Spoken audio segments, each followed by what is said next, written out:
नमस्कार फ्रेंड्स, कैसे हैं आप सब। आशा करती हूँ सभी बहुत अच्छे होंगे। मैं पूजा वेलकम करती हूँ आप सभी का आपके अपने यूट्यूब चैनल अंकित वास्तु ज्ञान में। फ्रेंड्स, शास्त्रों में बताया गया है कि सत्यनारायण भगवान की पूजा करने से और व्रत करने से, व्रत की कथा सुनने से व्यक्ति को 1000 यज्ञ के बराबर पुण्य फलों की प्राप्ति होती है।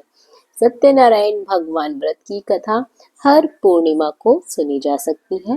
फागुन पूर्णिमा के दिन भी आप इस कथा को जरूर सुन सकते हैं। भगवान विष्णु के सत्य स्वरूप के बारे में बताया गया है इस कथा में।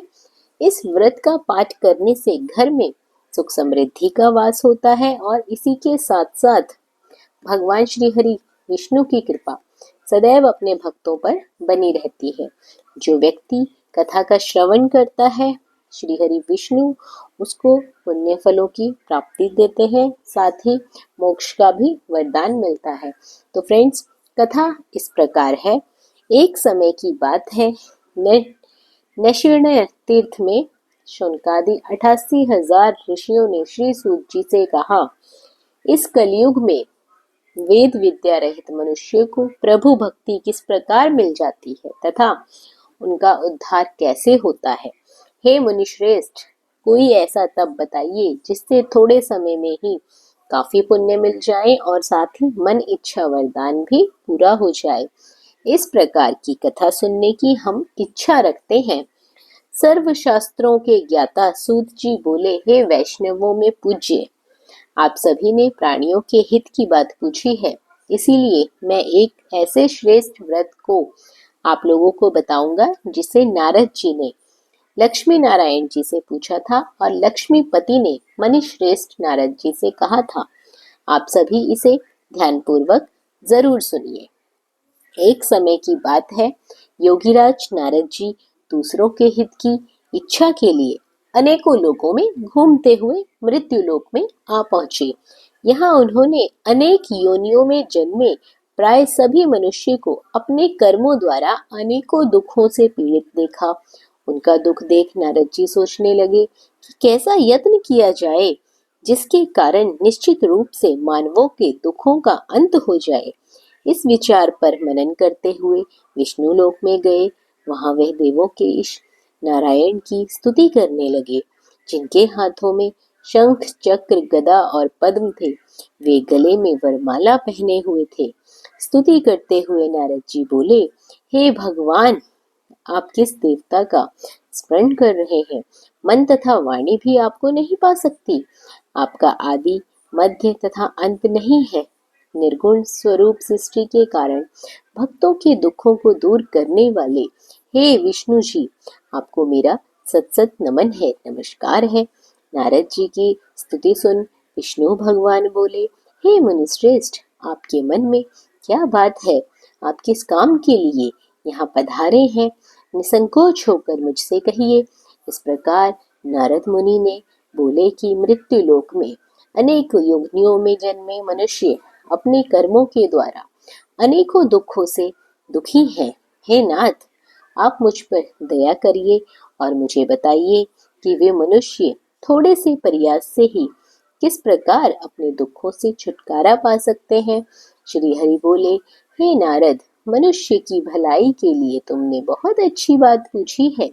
जिसके कारण मनुष्य को मोह छूट जाता है, वह बात मैं बताता हूँ, ध्यान पूर्वक सुनो। स्वर्ग लोक और मृत्यु लोक दोनों में ही एक दुर्लभ उत्तम व्रत है, जो पुण्य व्रत है, पुण्य फल देने वाला है। आज प्रेम वश होकर मैं तुमसे कहता हूँ, श्री सत्यनारायण भगवान का यह व्रत अच्छी तरह विधान पूर्वक करके मनुष्य तुरंत ही यहाँ सुख भोग करके मोक्ष प्राप्त करता है। श्री हरि के वचन सुनकर नारद जी बोले कि उस व्रत का फल क्या है, उसका विधान क्या है, यह व्रत किसने किया है, इस व्रत को किस दिन करना चाहिए, कितने करने चाहिए, सभी कुछ मुझे विस्तार पूर्वक बतलाइए। नारद जी की बात सुनकर श्री हरि बोले, दुख व शोक को दूर करने वाला यह सभी स्थानों पर विजय दिलाने वाला व्रत है। भक्ति भाव से नैवेद्य केले का पेड़, घी, दूध और गेहूं आटे का सवाय लेना, गेहूं के स्थान पर साठी का आटा, शक्कर और गुड़ लेकर सभी यक्ष भक्षण योग्य पदार्थों को मिलाकर भगवान को भोग लगाना, ब्राह्मण सहित बंधु बांधवों को भी भोजन करवाना। और इस तरह सत्यनारायण भगवान का यह व्रत करने से मनुष्य की सभी इच्छाएं निश्चित रूप से पूरी होती हैं।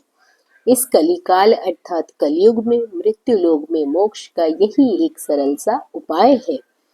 तो श्री सत्यनारायण व्रत कथा का पहला अध्याय संपूर्ण होता है। बोलिए श्री सत्यनारायण भगवान की जय। आप लोग कमेंट बॉक्स में लिख दीजिए सत्यनारायण भगवान की जय। सत्यनारायण भगवान की व्रत कथा का दूसरा अध्याय इस प्रकार है। सूत जी बोले, हे ऋषियों, जिसने पहले समय में इस व्रत को किया उसका इतिहास कहता हूँ, ध्यान पूर्वक सुनो। सुंदर काशीपुरी नगरी में एक अत्यंत निर्धन ब्राह्मण रहता था। भूखे प्यासे से परेशान वह धरती पर घूमता रहता था। ब्राह्मणों से प्रेम करने वाला भगवान ने एक दिन ब्राह्मण का वेश धारण करके उसके पास जाकर पूछा, हे विप्र, नित्य दुखी होकर तुम पृथ्वी पर क्यों घूमते हो? दीन ब्राह्मण बोला, मैं निर्धन ब्राह्मण हूँ, भिक्षा के लिए धर धर घूमता हूँ। हे भगवान, यदि आप इसका कोई उपाय जानते हो तो मुझे बताइए। वृद्ध ब्राह्मण ने कहा कि सत्यनारायण भगवान मनवांछित फल देने वाले हैं, इसीलिए तुम उनका पूजन करो। इसे करने से मनुष्य सभी दुखों से मुक्त हो जाता है। वृद्ध ब्राह्मण बनकर आए सत्यनारायण भगवान उस निर्धन ब्राह्मण को व्रत का सारा विधान बता गए और अंतर्ध्यान हो गए।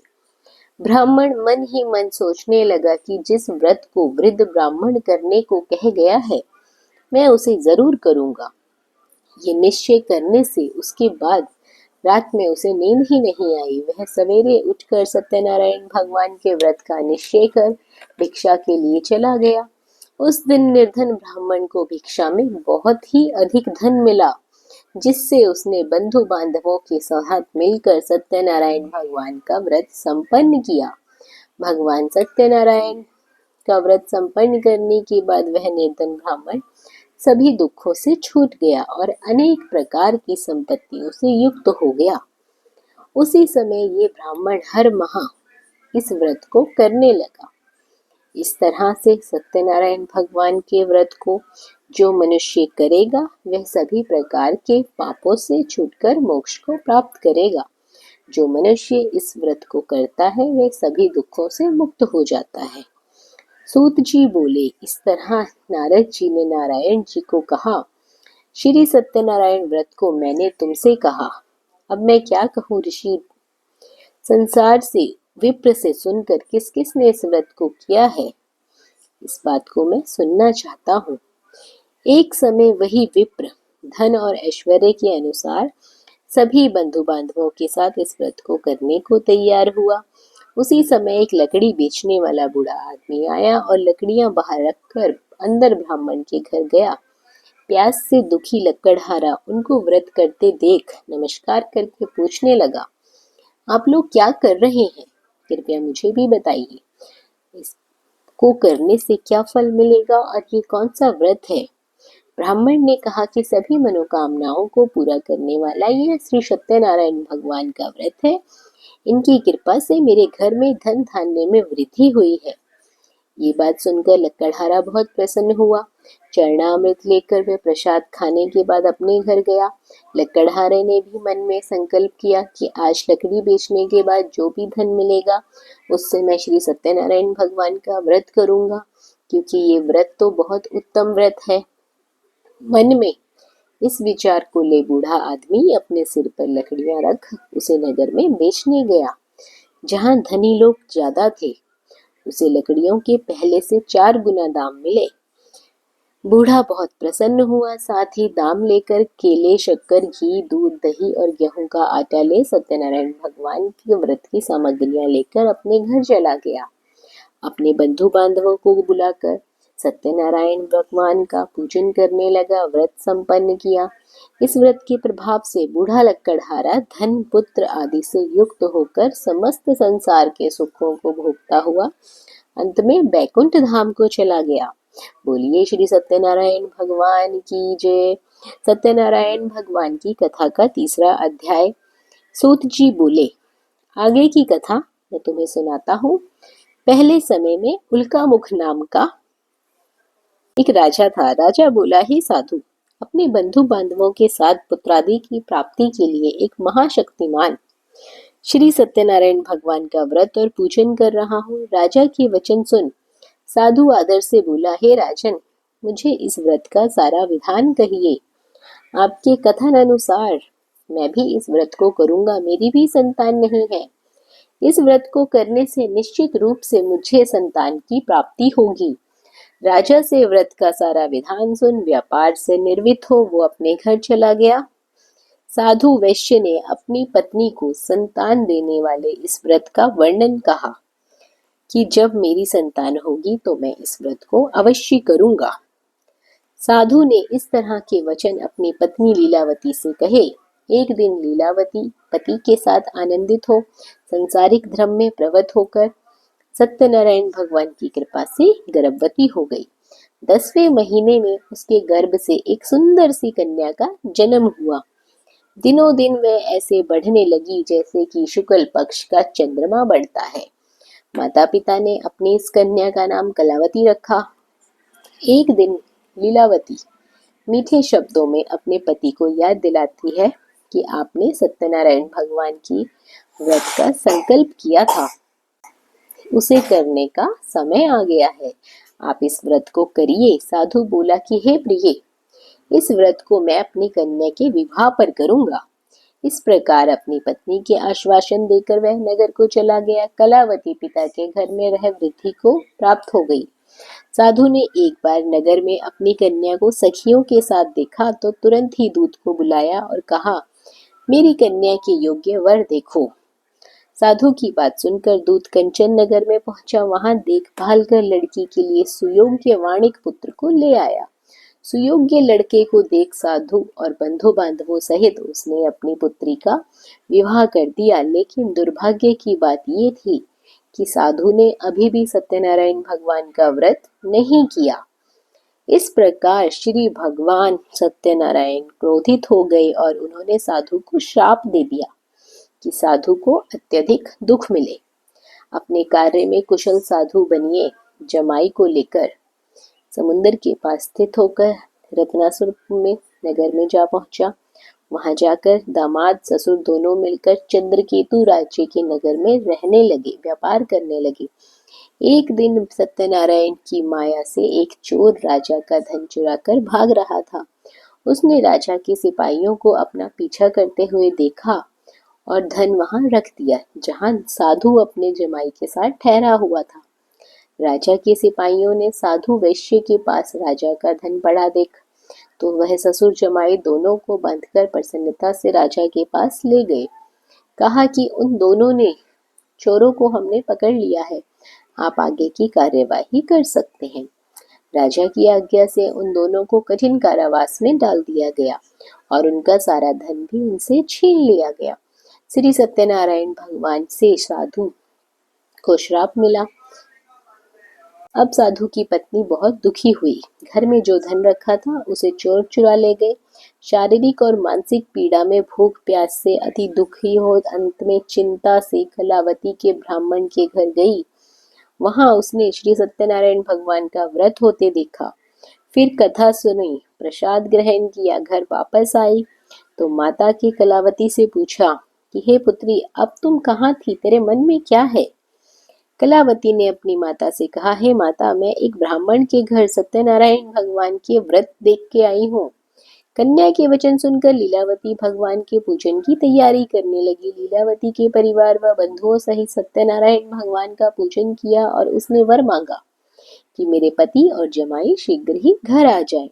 साथ ही यह भी प्रार्थना की कि हम सबसे जो अपराध हुआ है उसे क्षमा करे। सत्यनारायण भगवान इस व्रत से संतुष्ट हो गए और राजा चंद्रकेतु को सपने में दर्शन दिया और कहा, तुमने जिन दो वैश्यों को पकड़ा है उन्हें छोड़ दो, वो निर्दोष हैं। अगर तुम उन्हें नहीं छोड़ते हो तो मैं तुम्हारा सारा धन नष्ट कर दूंगा और तुम्हें धन राज्य संतान सभी का कष्ट होगा। राजा यह सब सुनकर भगवान अंतर्ध्यान हो गए। प्रातःकाल सभा में राजा ने अपने सपना सुनाया और बोला कि बाणिक पुत्रों को कैद से मुक्त कर दो, सभा में ले आओ। दोनों ने आते ही राजा को प्रणाम किया। राजा मीठी वाणी में बोला, हे महाअनुभवों, भाग्यवश ऐसा कठिन दुख तुम्हें प्राप्त हुआ है, लेकिन अब तुम्हें कोई भय नहीं है। ऐसा कह राजा ने उन दोनों को नए वस्त्र आभूषण पहनाए और जितना धन उनका लिया था उससे दुगना धन उन्हें वापस कर दिया। अब वे दोनों ससुर जमाई घर वापस लौट चले। बोलिए सत्यनारायण भगवान की जय। जिस प्रकार ससुर दामाद ने आगे की यात्रा शुरू की, वे अपने नगर को चल पड़े। उनके थोड़ी दूर जाने पर ही एक दंडी वेशधारी श्री सत्यनारायण ने उनसे पूछा, साधु तेरी नाव में क्या है? अभिवाणी वाणिक हंसता हुआ बोला, हे दंडी, आप ये क्यों पूछते हो? क्या धन लेने की इच्छा है? मेरी नाव तो बेलपत्ते से भरी हुई है। वैश्य के कठोर वचन सुन भगवान बोला, तुम्हारा वचन सत्य हो। दंडी ऐसे वचन कह वहां से दूर चला गया। कुछ दूर जाकर समुद्र के किनारे बैठ गया। दंडी के जाने के बाद साधु वैश्य ने नित्य क्रिया के बाद नाव को ऊंची उठती देखकर अचंभा माना और नाव में बेलपत्ते भरे देखे तो वो मूर्छित होकर जमीन पर गिर पड़ा। मूर्छा खुलने पर वह अत्यंत शोक में डूबा और उसका दामाद बोला कि आप शोक ना मनाएं, यह दंडी का श्राप है, इसीलिए हमें उनकी शरण में जाना चाहिए, तभी हमारी सभी मनोकामनाएं पूरी होंगी। दामाद की बात सुनकर वह दंडी के पास पहुंचा और अत्यंत भक्ति भाव नमस्कार कर बोला, मैंने आपसे जो असत्य वचन कहे उनके लिए मुझे क्षमा करें। ऐसा कह महान शोकातुर रोने लगा। तब दंडी भगवान बोले, हे वाणिक पुत्र, मेरी आज्ञा से बार बार तुम्हें दुख प्राप्त हुआ है, तू मेरी पूजा से विमुख हुआ। साधु बोला, हे भगवान, आपकी माया से ब्रह्मा आदि देवता भी आपके रूप को नहीं जानते। मैं तो अज्ञानी हूँ, कैसे जान सकता हूँ? आप प्रसन्न होइए और अब मैं सामर्थ्य के अनुसार आपकी पूजा अवश्य करूंगा। कृपा कर आप मेरी रक्षा करें। पहले के समान नौका में धन भर दो। साधु वैश्य की भक्ति पूर्वक वचन सुन भगवान प्रसन्न हुए और इच्छा अनुसार वरदान देकर अंतर्ध्यान हो गए। ससुर जमाई जब नाव पर आए तो नाव धन से भरी हुई थी। फिर वहीं अपने साथियों के साथ सत्यनारायण भगवान का पूजन करते हुए नगर को चल दिए। जब नगर के नजदीक पहुंचे तो दूत को घर खबर पहुंचाई। दूत साधु की पत्नी को प्रणाम करते हुए बोला कि मालिक अपने दामाद सहित नगर के निकट आ गए हैं। दूत की बात सुनकर साधु की पत्नी लीलावती ने बड़े हर्ष के साथ सत्यनारायण भगवान का पूजन कर अपनी पुत्री कलावती से कहा कि मैं अपने पति के दर्शन को जाती हूँ, तू कार्य पूर्ण कर शीघ्र आ जा। माता के ऐसे वचन सुन कलावती जल्दी में प्रसाद छोड़ अपने पति के पास चली आई। प्रसाद की अवज्ञा के कारण श्री सत्यनारायण भगवान रुष्ट हो गए और नाव सहित उसके पति को पानी में डुबो दिया। कलावती अपने पति को वहां ना पाकर रोती हुई जमीन पर गिर गई।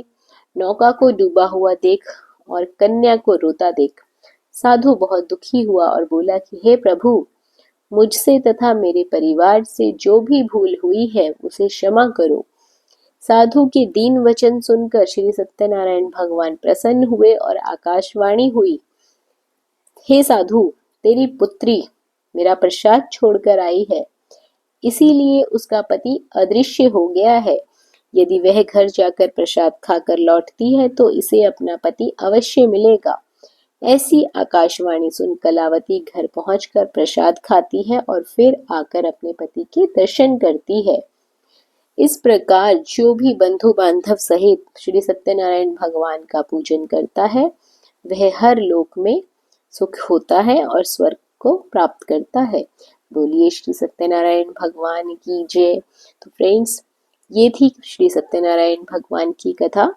तो जब भी आप सत्यनारायण भगवान की कथा सुनने के लिए जाएं तो प्रसाद जरूर ग्रहण करें और जो भी आप संकल्प करते हैं उसे जरूर पूरा करें।